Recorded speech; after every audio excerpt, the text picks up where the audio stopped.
Kalau kita nak target MJ yang bermain di dasar, inilah pilihan yang terbaik guys. Sebab dia cepat jatuh bawah. Ini pun boleh jatuh bawah tapi dia take time. Dia take time. Okey, cara-cara nak mencangkuk jig head yang spesies ni guys. Okey, first sekali cucuk hidung guys. Cucuk hidung dia.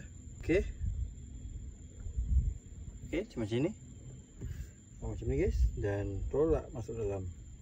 Dah sampai dalam, pusing. Okey. Macam ni kejadian dia. Okey. Kalau dah position dia macam ni, kita masukkan cucuk ke bawah macam biasa. Okey. Dan kemaskan guys. Macam ni hasil akhir dia guys. So, kita nak tengok action jig head ni dalam air. Let's go. Okey, tengok action ni guys. Okey. SP ni dia cepat jatuh air guys. Cepat tenggelam. Cepat jatuh. Tengok. Inilah kelebihan ni guys. So kalau kita nak aim spot-spot yang dalam, kita nak SP kita jatuh cepat, jig head inilah solusinya guys.